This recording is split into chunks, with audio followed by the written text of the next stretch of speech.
es que la hermenéutica no es una tarea tan fácil. Es un poco difícil leer un texto antiguo que fue escrito en otro idioma, pero lo que pasa es que sí lo podemos hacer. El Señor no nos deja en el aire. Nosotros tenemos la capacidad de cruzar esas brechas y el primer paso es admitir que existen. Y es el primer paso de una buena hermenéutica. Ahora, es posible que te moleste eso un poquito. ¿Cómo es que no sabemos quién compuso el libro de Proverbios? Yo pensé que era Salomón. Y eso molesta un poquito, pero piensen en esto. Ustedes no saben quién compuso la mayoría de la Biblia. Por ejemplo, ¿quién escribió el libro de Jueces? No sabemos. ¿Quién escribió el libro de Samuel? No fue Samuel. Porque muchos de los libros de Samuel fue escrito después de la muerte de Samuel. Pero la pregunta es sincera. ¿Qué es lo que significa el temor de Jehová? Ahora, hay algo práctico en esto que podemos entender de una vez. La manera en la cual entendemos el temor de Jehová va a afectar cómo nosotros nos comportamos con otros seres queridos.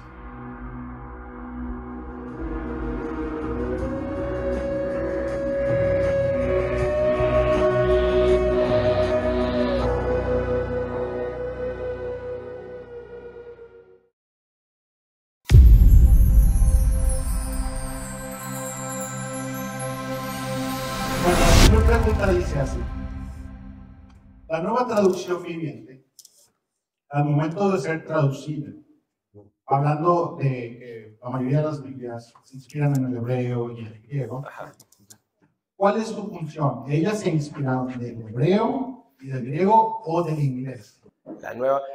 Esta pregunta es interesante porque esta persona que está preguntando esta pregunta está preguntando de una versión específica y no sé si hay motivo, si tiene algún problema con esta versión específica. Entonces, simplemente para dejar algo en claro, yo no tengo ningunos problemas con ninguna traducción porque todas las traducciones están tratando de hacer algo un poco diferente. Si tomamos en cuenta que los comités que hacen estas traducciones de las traducciones que nosotros leemos en el español, si tomamos en cuenta que cada traducción tiene su propósito, entonces no nos defraudamos tanto con las traducciones. Si tratamos de imponer lo que nosotros esperamos de una traducción en diferentes traducciones, nos vamos a decepcionar mucho. Entonces, simplemente para dejar eso en claro, yo leo todas las traducciones en el español.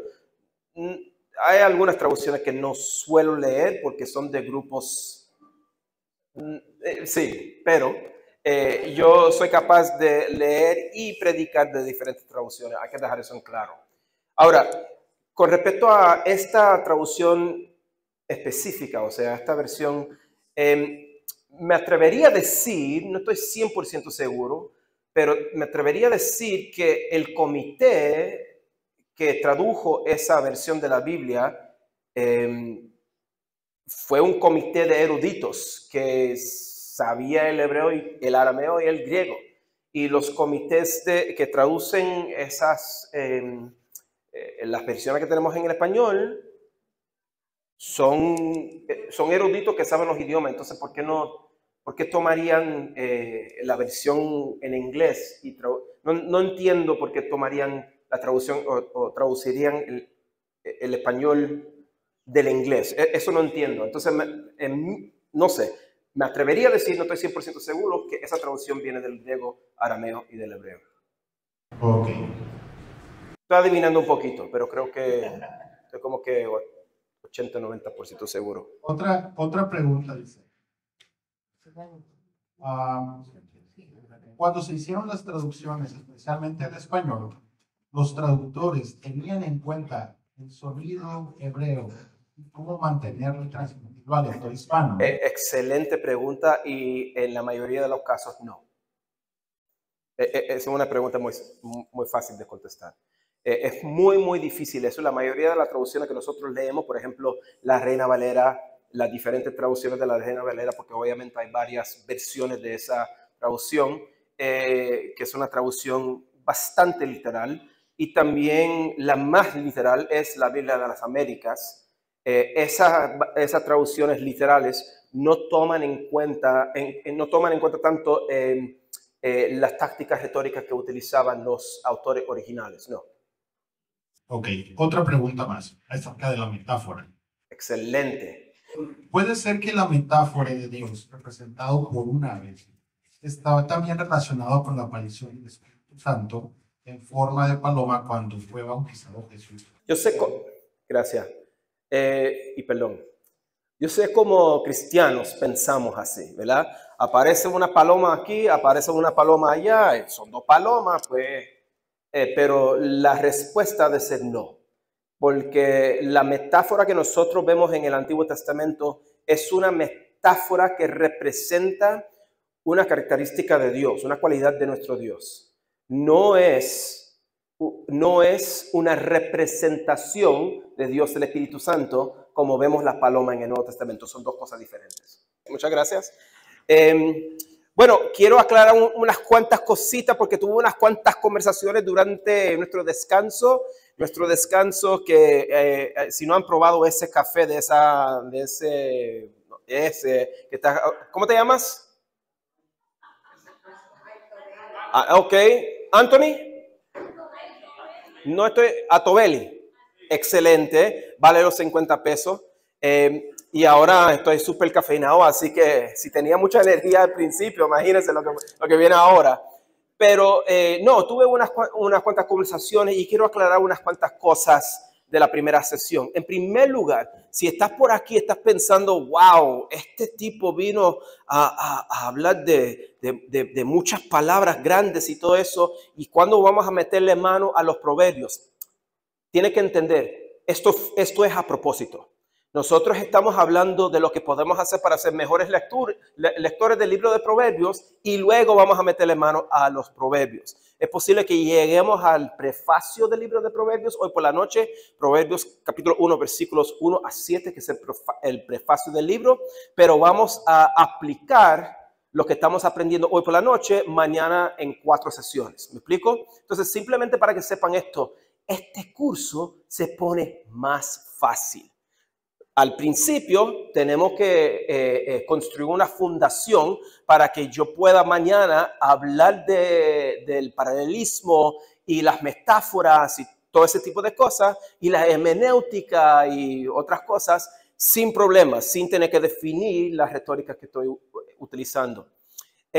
También quería que ustedes supieran que no, bueno, hay que dejarlo por ahí por ahora. Si hay más preguntas de lo que es el paralelismo y la metáfora y ahora la hermenéutica, vamos a meterle mano a lo que es la hermenéutica y por qué es importante, y luego, después de esta sección, vamos a brincar al libro de Proverbios. Si hay preguntas, por favor, escriban las preguntas, envíen las preguntas a través del código QR, porque es mi intención, de hecho, tratar de moldear lo que estoy enseñando a las preguntas de la gente. Si ustedes quieren saber algo del libro de Proverbios, especialmente mañana vamos a estar todo el día juntos, mi deseo es moldear lo que estamos haciendo para que pueda yo servir a la gente aquí en Hermosillo. Amén. Así es.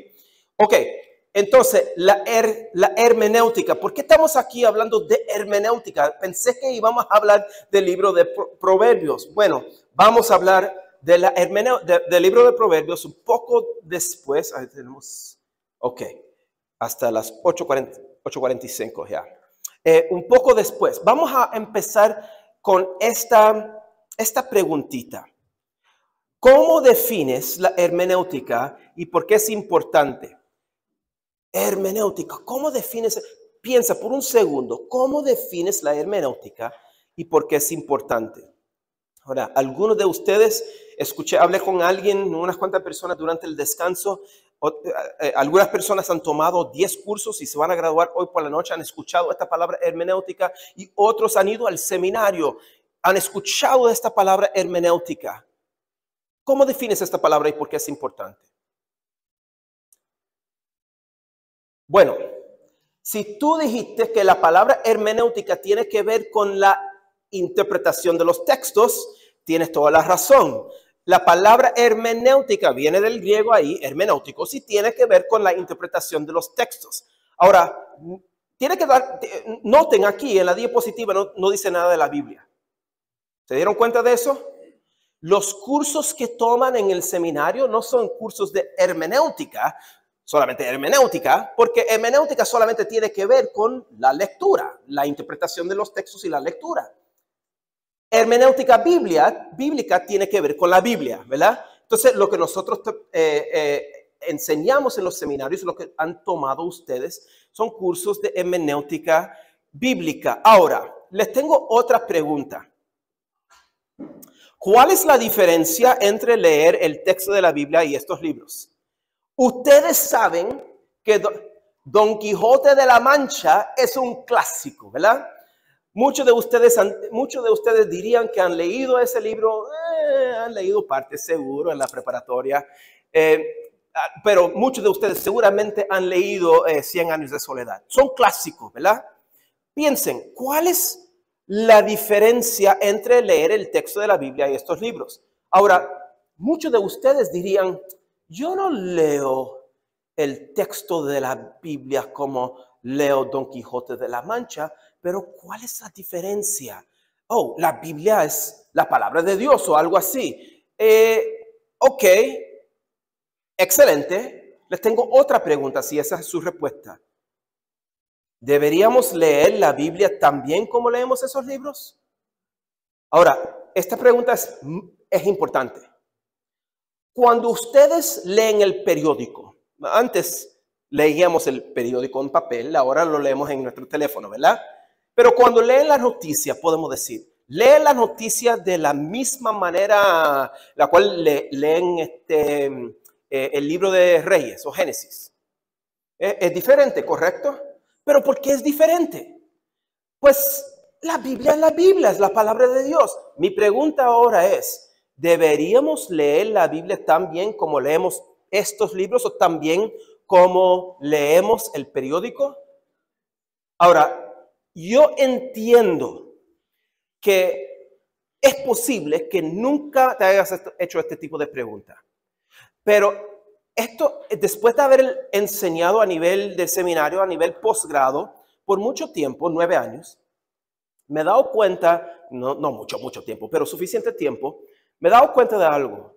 Muchos cristianos que van a una iglesia que enseña la Biblia, que tienen una relación con Dios y que leen su Biblia cada día, a veces leen la Biblia, especialmente libros como Proverbios, tratando de sacar información de esos libros. Y por lo tanto, solamente información de esos libros. Y por lo tanto, no los leen bien. No leen libros como el libro de Proverbios, tan bien como leen esos libros, Don Quijote de la Mancha y 100 años de soledad. De hecho, a veces ni siquiera, a veces leemos el libro de Proverbios como leeríamos el periódico, tratando de ver qué es lo que debemos de hacer, o cómo nos informa nuestro día, qué es lo que debemos de hacer, en lugar de tesorar la Biblia como una obra literaria espléndida de nuestro Dios.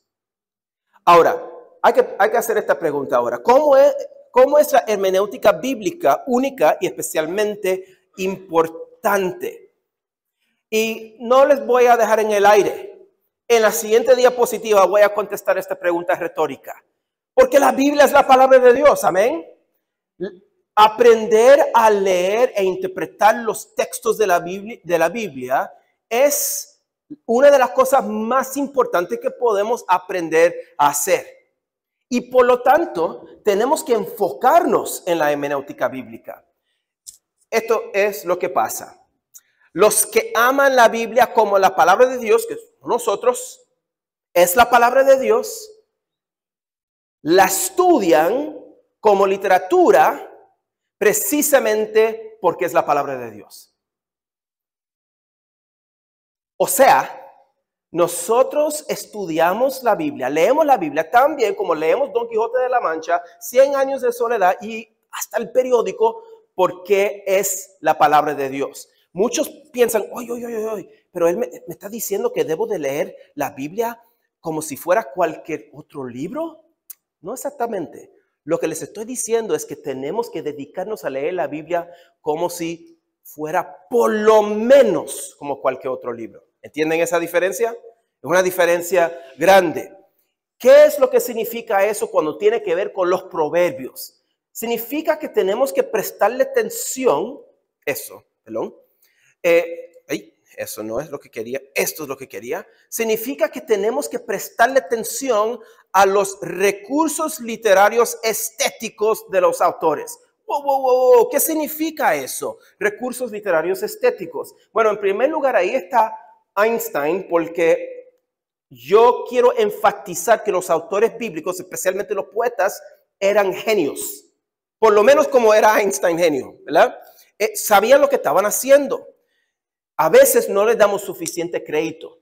A veces pensamos que nosotros sabemos lo que nosotros debemos de recibir de la Biblia. Pero con el libro de Proverbios no funciona de esa manera. Porque si nosotros imponemos lo que nosotros creemos que debemos de recibir del libro de Proverbios, entonces nosotros estamos siendo el Dios del texto y no escuchando al Dios del texto. Son dos cosas diferentes. Y si nosotros somos el Dios del texto, vamos a sacar del libro de Proverbios lo que nosotros queremos escuchar.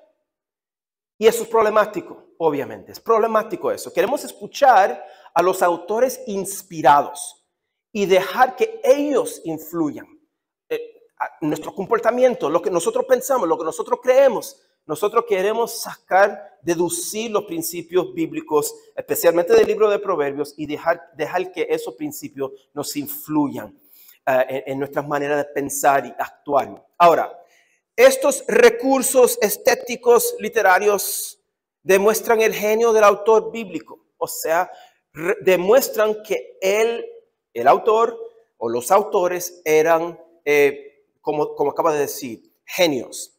Ahora, nuestra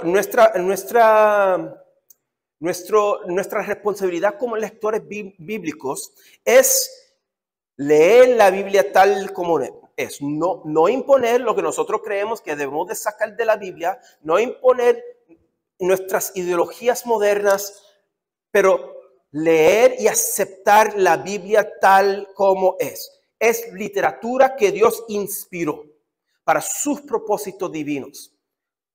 Casi ninguno de nosotros tendríamos ningún problema con ese comentario.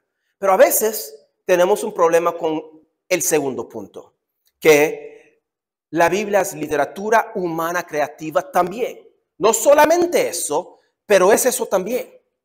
Y si es literatura creativa humana, si el libro de Proverbios es literatura humana creativa y también un libro inspirado por Dios, debemos de tratar de aprender a leer la literatura creativa humana bien para poder entender lo que Dios está diciendo.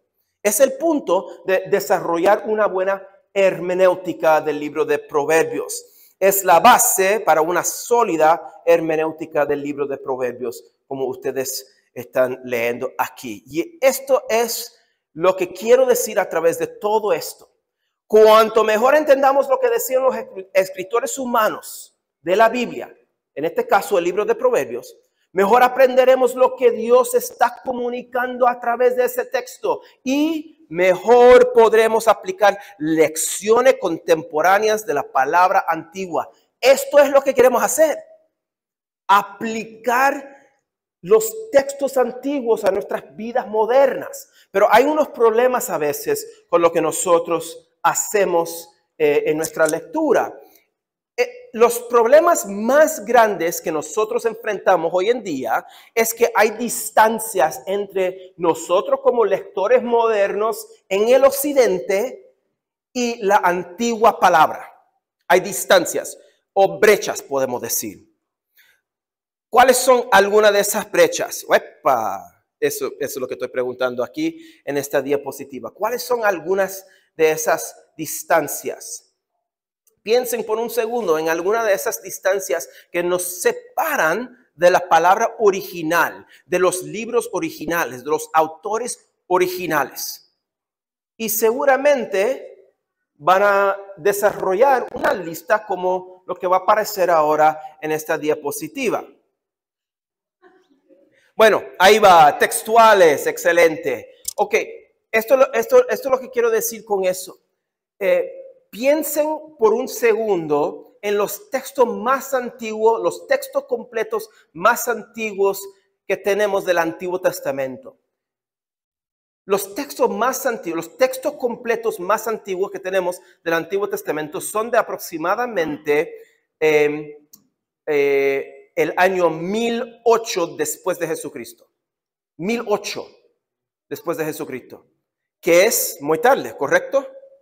O sea, nosotros tenemos distancias textuales, no tenemos los textos originales, y de hecho, algunos de los textos, o el texto completo del Antiguo Testamento, el texto más completo que tenemos del Antiguo Testamento es del año 1008 o 1009, por ahí. Hay distancias lingüísticas. Hay algunas personas por aquí que hablan hebreo bíblico en su casa. Tienen el punto, ¿verdad? Hay algunos arameo hablantes por aquí, o griego hablantes del koiné, del tipo que se usaba en el Nuevo Testamento. Nosotros tenemos que reconocer estas distancias, porque es a través de reconocer estas distancias que entonces podemos prestarle más atención a lo que está haciendo el autor bíblico. Distancias lingüísticas, también históricas. Ahí va. Ok, hay que dejarlo así. Históricas. Eso es obvio. Nosotros no vivimos durante la época del Segundo Templo. No vivimos durante la época de Jesús. No vivimos hace 3000 años cuando vivía Rey David o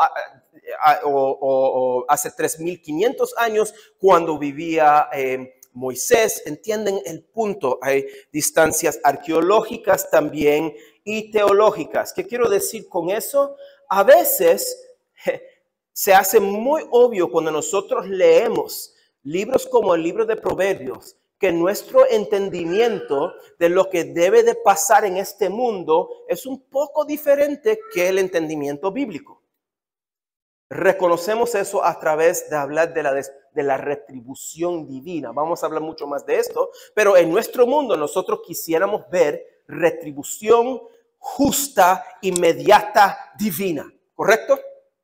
En las vidas de otros, pero cuando nosotros hacemos pecado no queremos ver eso, ¿ven? ¿Entienden el punto? O sea, pero lo que pasa, lo que quiero decir a través de esta lista es que la hermenéutica no es una tarea tan fácil. Es un poco difícil leer un texto antiguo que fue escrito en otro idioma, pero lo que pasa es que sí lo podemos hacer. El Señor no nos deja en el aire. Nosotros tenemos la capacidad de cruzar esas brechas y el primer paso es admitir que existen.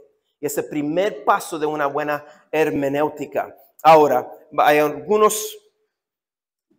Ahí va. Nuestra posición, como ven aquí, es leer el texto con una hermenéutica de confianza en lugar de una hermenéutica de sospecha. El hecho de que hay brechas, hay distancias, no significa que debemos de sospechar que no podemos entender la Biblia o que el Señor está escondiendo cosas de nosotros. No es el propósito de lo que estoy tratando de comunicar. Lo que estoy tratando de comunicar es admitir. El hecho de admitir que estas brechas, estas distancias existen, nos ayuda a reconocer que no somos pequeños dioses, como he dicho 2 o 3 veces. Tenemos que leer detenidamente la palabra de Dios, especialmente poesía. Ahora, creo que ahora que reconocemos que los autores bíblicos, especialmente los poetas, son artesanos inspirados.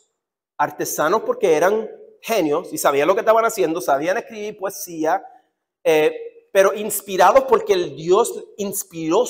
nuestro Dios inspiró sus palabras para que lo que ellos comunicaron a través de sus palabras era la mera palabra de nuestro Dios, o sea, artesanos inspirados. Ya que entendemos eso, podemos seguir para adelante con nuestro estudio del libro de Proverbios. Hay que meterle mano. ¿Listos? Proverbios capítulo 1.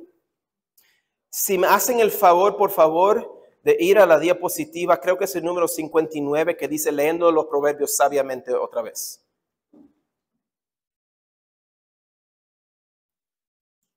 A mí no me gustan nada los rompecabezas.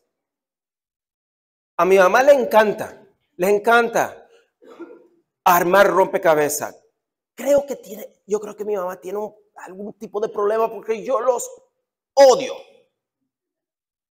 Ok, no es tan amable decir que mi mamá tiene un problema, pero en serio, tengo problemas con los rompecabezas porque tengo problemas con ver ese tipo de desorden.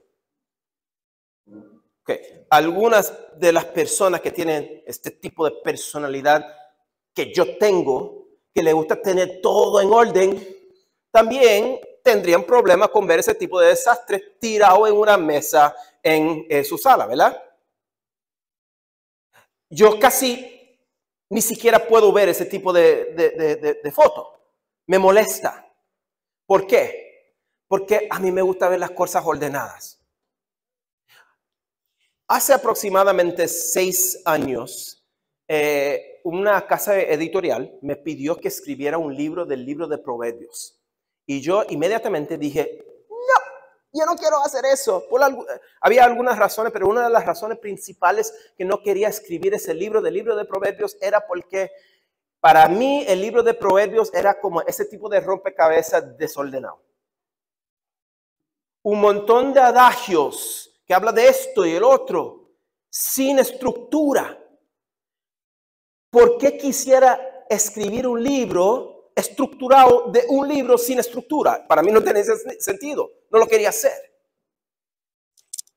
Pero, de hecho, la editora de la casa editorial me convenció que iba a ser una buena idea. Entonces yo decidí, ¿sabes qué? Esto es lo que voy a hacer. Yo firmé el contrato y decidí que yo me iba a sentar enfrente de mi computadora solamente con mi Biblia por 1 año. Y así iba a escribir ese librito que muchos de ustedes tienen. Yo no leí ningunos comentarios, ningunas notas. No estoy necesariamente recomendando esto. Y tengo otros libros y tuve que hacer muchas investigaciones para escribir esos otros libros. Pero yo dije, ¿sabes qué? Es posible que yo haya estado leyendo el libro de Proverbios mal. Porque si yo digo que los autores del libro de Proverbios eran genios, ¿por qué escribirían un libro como ese tipo de rompecabezas sin estructura? Entonces me di cuenta que yo estaba leyendo mal y que tenía que haber algún tipo de estructura de este libro. Porque en mi opinión, después de empezar a leer el libro, especialmente me di cuenta de esto, el libro nos enseña su estructura, pero yo le estaba imponiendo al libro lo que yo estaba esperando, que fuera una buena estructura. Lo que pasa es que nosotros no podemos hacer eso con libros como Proverbios. De hecho, no podemos hacer eso con buena literatura. Los buenos autores siempre te sorprenden, ¿correcto? Siempre hacen cosas a su estilo. No como tú esperarías que ellos hicieran o que ellos estructuran sus libros. No funciona de esa manera. Y eso es lo que nosotros vemos a través del libro de Proverbios. Vemos que el libro de Proverbios tiene una estructura. Ahora, ¿cómo sabemos que el libro de Proverbios tiene una estructura? Vean Proverbios capítulo 1, versículo 1. Proverbios capítulo 1, versículo 1 dice, los proverbios de Salomón, hijo de David, rey de Israel. Ok.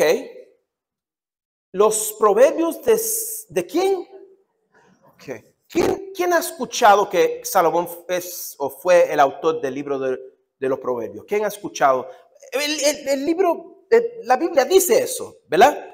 Los proverbios de Salomón, hijo de David, rey de Israel. Un segundo, si tienes tu Biblia contigo, busca el libro de Proverbios capítulo 10, versículo 1. 10 páginas, ¿saben? Proverbios capítulo 10, versículo 1 repite que son los proverbios de Salomón, ¿correcto? ¿Por qué el libro se repite? Un segundo. Si tienen tu Biblia contigo, por favor, busquen a Proverbios capítulo 25, versículo 1.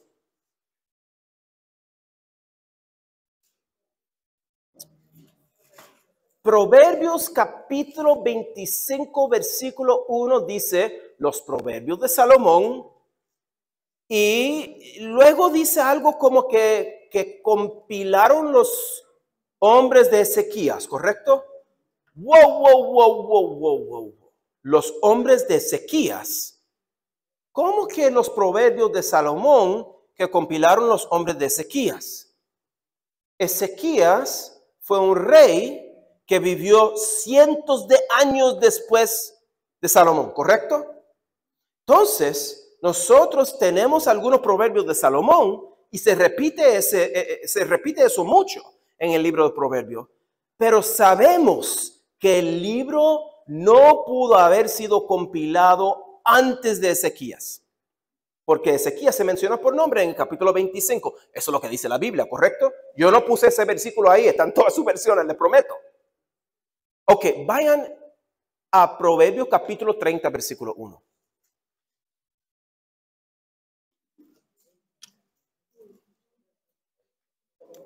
¿Son las palabras de quién? Agur. ¿Quién es ese muchacho? ¿Dónde salió ese chamaquito?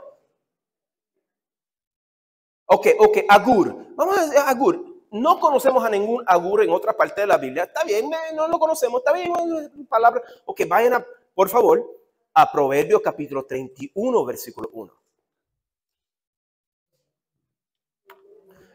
Las palabras no de Lemuel, pero de la madre de Lemuel, el rey Lemuel. No hay un rey en la historia de Israel que se llama Lemuel, no sabemos quién es, quizás sea un apodo de un rey o algo así, pero no podemos verificar su identidad. Entonces, ¿qué es lo que aprendemos a través de eso? Proverbios capítulo 1, versículo 1 dice que son los proverbios de Salomón. La siguiente diapositiva, ahí va. Proverbios capítulo, la lista, ahí va. Ahí, excelente. Salomón, en Proverbios capítulo 1, versículo 1, luego en el capítulo 10, versículo 1, vemos la mención de Salomón otra vez. Y luego vemos los hombres de Ezequías, Agur y Lemuel. Esto significa que el libro de Proverbios es un libro compuesto. Es un libro de muchos adagios que alguien que no conocemos eventualmente compuso. Ahora, es posible que te moleste eso un poquito. ¿Cómo es que no sabemos quién compuso el libro de Proverbios? Yo pensé que era Salomón y eso molesta un poquito, pero piensen en esto. Ustedes no saben quién compuso la mayoría de la Biblia. Por ejemplo, ¿quién escribió el libro de Jueces? No sabemos. ¿Quién escribió el libro de Samuel? No fue Samuel, porque muchos de los libros de Samuel fue escrito después de la muerte de Samuel. Ok, ¿qué tal Reyes? Crónicas. Muchos de los salmos. Eso no nos debe de molestar, pero a veces le imponemos cosas a la Biblia. El deseo de saber quién nos está hablando es algo que le imponemos a la Biblia, algo que empezamos a esperar de la Biblia y por lo tanto tenemos estas expectativas cuando leemos parte de la Biblia que esa persona nos está hablando. El libro de Proverbios, de hecho, es un libro que no tiene autor. Bueno, tiene autor, tiene compilador, pero no conocemos quién es. Ahora, tenemos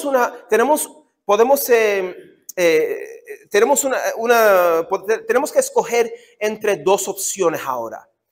Opción número 1, el autor del libro de Proverbios, el compilador, que eventualmente compiló estos adagios de Salomón, los que compilaron los hombres de Ezequías, de Agur, de Lemuel.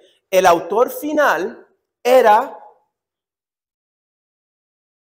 inspirado, inteligente,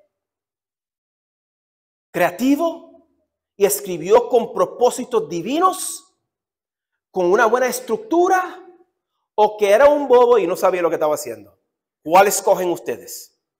¿A o B? ¿C? Alguien dijo C. No hay C. Ok.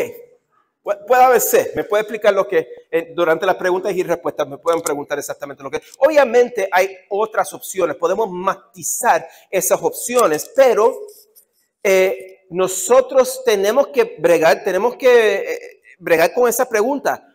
Si había un compilador del libro de Proverbios que compiló los Proverbios años después de Salomón, ¿cuál fue su propósito? ¿Simplemente puso un montón de adagios en el libro y los dejó así? ¿O hay alguna estructura, algún tipo de orden? Y dado que apenas repasamos lo que es tener una buena hermenéutica, buscar orden, lo que hacían los poetas bíblicos y todo ese tipo de cosas, diferentes temas que aparecen, por ejemplo, en la literatura sapiencial, qué es lo que hacen los poetas, dado que apenas repasamos todo eso. ¿Se acuerdan de eso? Eso fue hace como media hora. Ok, chévere. Hay que suponer, simplemente hasta mañana por la tarde, que el compilador del libro de Proverbios sabía lo que estaba haciendo, que era uno de esos genios que sabía lo que estaba haciendo.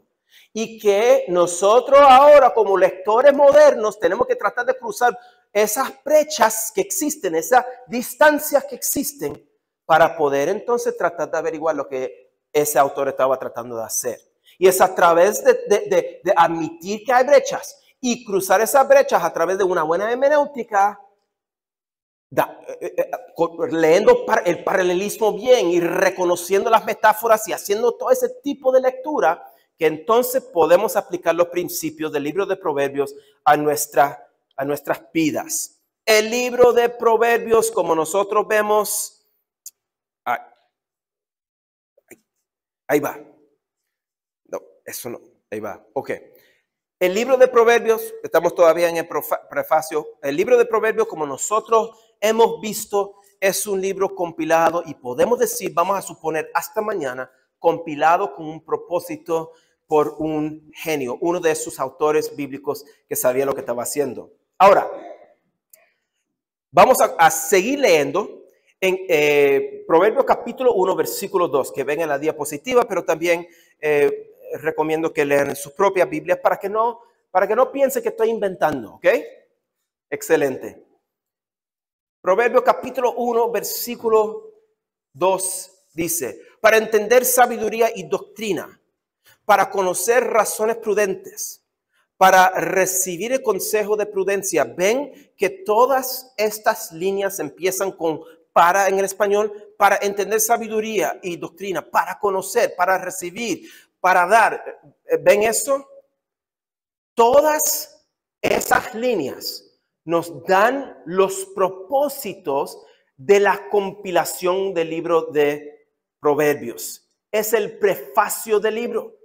Estos son los proverbios de Salomón. No todos, por lo menos esta primera sección, porque vemos en la siguiente sección, capítulo 10, versículo 1, que empieza una nueva sección, ¿verdad? Pero por lo menos esta parte nos presenta el propósito de los proverbios de Salomón compilado en este libro. Para entender sabiduría, para conocer, para recibir, ¿ok? Vemos eso en los siguientes 4 versículos. Ahí tenemos un prefacio. Ok, entiendo, el libro está compuesto para hacer esas cosas. Y luego los siguientes versículos. Oirá el sabio, dice, y aumentará el saber, y el entendido adquirirá consejo para entender. Otra frase que empieza con para entender proverbio y declaración, palabras de sabios y sus dichos profundos. Ok, oirá el sabio. Oirá el sabio significa que la persona que le presta atención a las palabras y los adagios del libro de Proverbios, el libro que viene ahora, ya es una persona sabia. Entonces tenemos que preguntar después de leer este versículo, ok, si esa persona es una persona sabia, ¿qué es lo que hace esa persona sabia? ¿Cómo es que una persona sabia puede ser una persona sabia para poder entonces aprender o escuchar o oír y entender más lo que es la sabiduría? Excelente pregunta, porque eso es lo que dice la siguiente Eso es lo que nos enseña el siguiente versículo, que es la siguiente diapositiva. Ahí. Que es uno de los versículos más importantes de todo el libro. El principio de la sabiduría es el temor de Jehová. Ahí está. Los insensatos desprecian la sabiduría y la enseñanza. Vemos que este versículo nos enseña la disposición que tiene que tener uno para aprender de todo el libro de Proverbios. Este versículo es un excelente versículo para memorizar. Excelente. Pero no solamente funciona para que nosotros podamos recordarnos de la retórica de este tipo de versículos cuando alguien nos hace algo mal en tráfico. En serio. Este versículo sirve para ayudarnos a entender la disposición que tiene la persona que recibe sabiduría del libro de Proverbios. El principio de la sabiduría es el temor de Jehová. Y luego el paralelismo. Los insensatos desprecian la sabiduría y la enseñanza. O sea, presenta lo que es una persona sabia y luego el contrario en la segunda parte, en la segunda línea del versículo. ¿Ven eso? ¿Ven ese paralelismo? Entonces, hay que preguntar, ¿qué es el temor del Señor y cómo debería afectar la forma en que uno se acerca al libro de Proverbios? Hay una diapositiva que dice eso mismo. ¿Pueden brincar 2 o 3 diapositivas para adelante, por favor? Ahí va. No, hay como dos o tres más. ¿Qué es el temor del Señor y cómo eso debería afectar la forma en que uno se acerca o aborda la lectura del libro de Proverbios? Muchos de nosotros, cuando escuchamos esta frase, el temor del Señor, pensamos en ese tipo de temor. Vean los ojos de esa muchachita. Y mi pregunta, y quiero que piensen en esto, el temor de Jehová, esa frase temor de Jehová debe de indicar o reflejar este tipo de temor que estamos viendo. Algunos están haciendo así con la cabeza, otros están como que haciendo esto. Pero la pregunta es sincera. ¿Qué es lo que significa el temor de Jehová? Ahora, hay algo práctico en esto que podemos entender de una vez. La manera en la cual entendemos el temor de Jehová va a afectar cómo nosotros nos comportamos con otros seres queridos.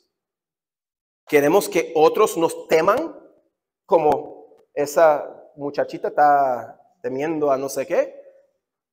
O puede significar otra cosa, el temor de Jehová. Yirat Adonai, de hecho, eso es lo que dice el hebreo abajo. Yirah significa temor. Yirat Adonai significa el temor del Señor. Yirat Adonai, les voy a contar algo. Yo le tengo, ven la cara de esa niña, o vieron la cara de esa niña en la última diapositiva. Yo tengo ese tipo de horror de serpientes. Soy el único, ¿verdad? Ok. De hecho, nunca he estado en Hermosillo y como está un poco seco por aquí, chequeé abajo de mi cama, mi cuarto, cuando entré y todos se ríen. No es tan chistoso. Además de eso, cuando me puse mis zapatos, chequeé si había algo, alacranes o algo así, porque les tengo muchísimo miedo a ese tipo de cosas, pero especialmente a las serpientes. Ahora, yo casi no me puedo acercar a las serpientes. Casi no las puedo ver. De hecho, ¿han visto que no he visto la diapositiva desde que puse la diapositiva? No, tampoco, ¿verdad? Porque tengo horror de las serpientes. Cada vez que yo veo una serpiente, me quiero alejar de esa serpiente. No solamente eso, pero tengo un miedo que no es coherente. Tengo un miedo que no es lógico. Si hubiera una serpiente por ahí en la esquina, yo pensaría, wow, que esa serpiente, me tengo que huir de aquí, de la iglesia, porque esa serpiente me puede atacar. Ahora, no es lógico eso, ¿verdad? Porque queda lejos. Pero a veces cuando nosotros pensamos en esa frase, el temor de Jehová, el temor del Señor, le tenemos esta idea de que debemos de temer al Señor como yo temo a las serpientes, como le tengo miedo a las serpientes. Y no sé si no sé si ese es el mejor significado, podemos decir, de esa frase o la intención de esa frase. De hecho, una de las cosas que nosotros debemos de reconocer, especialmente leyendo la literatura sapiencial, es que la literatura sapiencial, la literatura bíblica sapiencial, fue escrita en el contexto religioso del antiguo Israel. Las primeras tradiciones que tenían la gente los antiguos israelitas, las primeras tradiciones que tenían eran las tradiciones de la Torá, la ley del Señor. ¿Cómo es que la gente demostraba que amaban a su Dios? El Dios que los rescató de Egipto, el Dios que partió las aguas del Mar Rojo. ¿Cómo es que les enseñaba a ese Dios que lo amaba? Fue a través de obedecer su palabra, ¿correcto? Obedecer sus leyes, obedecer su Torá. Eso es lo que significa eso. Entonces, fue a través de respetar al Señor, obedecer su palabra, que ellos demostraban que tenían una reverencia profunda o alta de su Dios, ¿correcto? Ahora, podemos interpretar ese tipo de reverencia alta, profunda, amplia, como el temor del Señor, y yo creo que sí. Yo creo que como dice en esta diapositiva, el temor de Jehová es un respeto a Dios que nos anima a responder a la palabra de Dios en obediencia. ¿Por qué diría eso? Porque los hijos de Israel le enseñaban a su Dios un respeto, ese respeto profundo, esa reverencia a través de obedecer su palabra. Ese es el temor del Señor, sabiendo que ese Dios de Israel era tan asombroso, el mismo Dios que estaba en el monte Sinaí, y dijeron, no queremos escuchar su voz más nada. Simplemente, Moisés, tú sube, porque no podemos escuchar esa voz, vamos a morir, nos vamos a morir. Eso es lo que dijeron, ¿verdad? Es una reverencia que tenían ellos, fue una reverencia que tenían ellos de la palabra del Señor, tanto que eran capaces de responder en obediencia.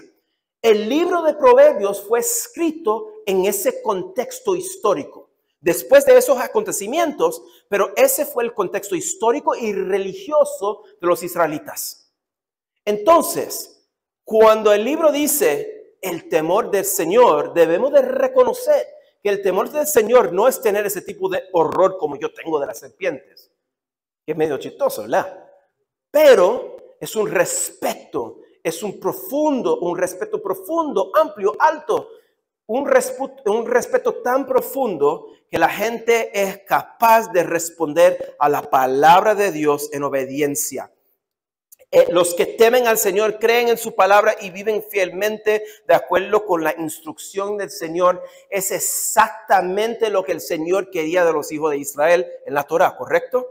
Desde el monte Sinaí hasta el libro de Deuteronomio, nosotros vemos que el Señor les dice a su gente, crean en mi palabra, vivan fielmente de acuerdo de mi palabra y ustedes van a prosperar, ¿correcto? Vemos muchos de esos mismos principios que vemos en la Torá, en el libro de Proverbios. Y muchos de esos mismos principios dicen básicamente, pues, la misma cosa, pero en adagios breves. Vivan fielmente de acuerdo de mi palabra y van a prosperar. Son principios, no promesas. Son principios, no promesas.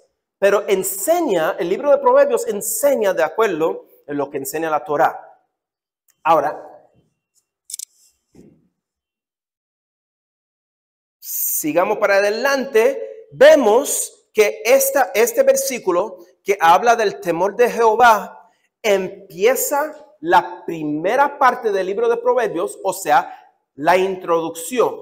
Llegamos al final del prefacio.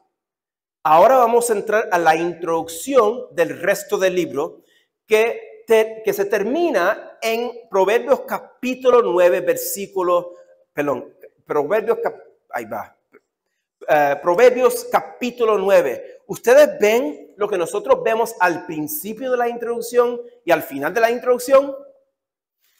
Otra vez, porque había un problema con esto. Ahí va. El principio de la sabiduría es el temor de Jehová. ¿Ven eso? El temor de Jehová es el principio de la sabiduría.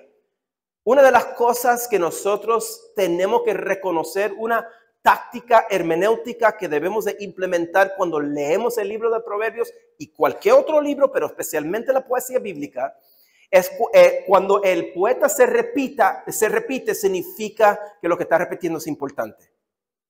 En esta situación, así comienza el libro de Proverbios, la introducción del libro de Proverbios, y así se termina la introducción del libro de Proverbios, enfatizando que para entender el resto del libro, tiene que haber hecho una decisión. Todos los lectores tienen que hacer una decisión con respecto a este tema del temor de Jehová.